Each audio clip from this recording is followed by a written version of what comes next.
Hello everyone, आज हम C3 cycle यानी कि कैल्विन साइकिल देखेंगे। इससे पहले वाले लेक्चर में हमने फोटोसिंथेसिस का लाइट रिएक्शन के बारे में पढ़ा था। आज हम C3 साइकिल यानी कि कैल्विन साइकिल यानी कि डार्क रिएक्शन के बारे में हम डिस्कस करेंगे। डार्क रिएक्शन जेट स्ट्रीम जो हमने इससे पहले वाले लेक्चर में देखा, उसके अंदर हमने देखा कि किस हिसाब से एटीपी और एनएडीपी की फॉर्मेशन होती है। डार्क रिएक्शन के अंदर हम देखेंगे कि किस प्रकार से ग्लूकोज की फॉर्मेशन होती है। ग्लूकोज की फॉर्मेशन होती है और जो ये ग्लूकोज की फॉर्मेशन होती है ये क्लोरोप्लास्ट के, याद रखना, क्लोरोप्लास्ट के स्ट्रोमा के अंदर होती है। क्लोरोप्लास्ट के स्ट्रोमा सेल्स के अंदर, स्ट्रोमा के अंदर क्या नाम है, ग्लूकोज की या कैल्विन साइकिल ऑपरेट होती है। तो सबसे पहले जो स्ट्रोमा के अंदर एक बहुत ही इंपॉर्टेंट मॉलिक्यूल होता है जिसको हम बोलते हैं रूबिलोज 5-फॉस्फेटेज होता है। रूबिलोज 5-फॉस्फेटेज, और ये रूबिलोज 5-फॉस्फेटेज एटीपी की प्रेजेंस में रूबिलोज 1,5-बाइफॉस्फेट में क्या नाम है, कन्वर्ट होता है। और यही रूबिलोज 1,5-बाइफॉस्फेटेज जब CO2 की प्रेजेंस में रिएक्ट करता है in the presence of Rubisco enzyme, तो ये मॉलिक्यूल क्या बना देता है 3-फॉस्फोग्लिसरिक एसिड बना देता है। क्या बना देता है 3-फॉस्फोग्लिसरिक एसिड। और इतना पार्ट जो होता है ये कैल्विन साइकिल का कार्बोनेशन के अंदर आता है। कैल्विन साइकिल बेसिकली 3 कैटेगरी में सब डिवाइड होता है। सबसे पहले होता है कार्बोजिनेशन, यानी कि CO2 का रुबिस्को 1,5-बाइफॉस्फेटेज के साथ रिएक्ट करना है, ये क्या कहलाता है, कार्बोजिनेशन कहलाता है। अब जब इस 3-फॉस्फोग्लिसरिक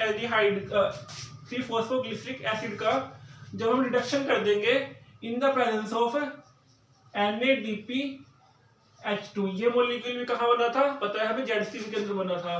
जब ये 3-फॉस्फोग्लिसरिक एसिड रिएक्ट करके 1,3-बाइफॉस्फोग्लिसरिक एसिड में कन्वर्ट हो जाएगा, 3-फॉस्फोग्लिसरिक एसिड में कन्वर्ट हो जाएगा। और ये मॉलिक्यूल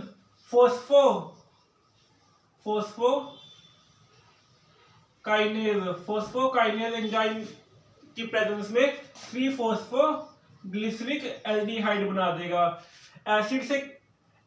एसिड से क्या बन गया, हमारा एल्डिहाइड बन गया। और ये प्रोसेस हमारी कौन सी होती है, सेकंड प्रोसेस अपनी रिडक्शन होती है। यानी कि 3-फॉस्फोग्लिसरिक एल्डिहाइड से 3-फॉस्फोग्लिसरिक एसिड से 3-फॉस्फोग्लिसरिक एसिड बनाना ही हमारा किस में आता है, रिडक्शन प्रोसेस में आता है।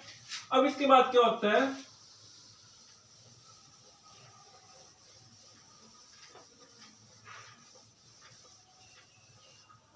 हमारे पास क्या बन गया था, 3-फॉस्फोग्लिसरिक एसिड बन गया था, 3-फॉस्फोग्लिसरिक एल्डिहाइड बन गया था, 3-फॉस्फोग्लिसरिक एल्डिहाइड बन गया था। और इसी मॉलिक्यूल का एक आइसोमर भी क्या नाम है, स्ट्रोमा के अंदर प्रेजेंट होता है, जिसको बोलते हैं डाइहाइड्रोक्सी एसीटोन फॉस्फेटेज मॉलिक्यूल। ठीक है, तो 3-फॉस्फोग्लिसरिक एल्डिहाइड और DHAP मिलके आपस में क्या बनाते हैं, फ्रक्टोज 1,6-बाइफॉस्फेटेज बनाते हैं, 1,6-बाइफॉस्फेटेज बनाते हैं।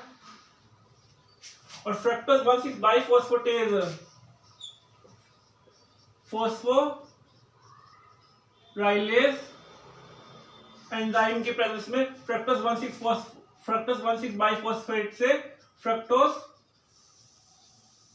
6-फॉस्फेट में जाके क्या नाम है, कन्वर्ट हो जाता है। फ्रक्टोज 6-फॉस्फेट में जाके कन्वर्ट हो जाता है। और यही फ्रक्टोज 6-फॉस्फेट 3-PGAL के साथ रिएक्ट करके इथेरोज 4-फॉस्फेट प्लस में जाइलुलोज 5-फॉस्फेटेज में क्या नाम है, कन्वर्ट कर जाता है।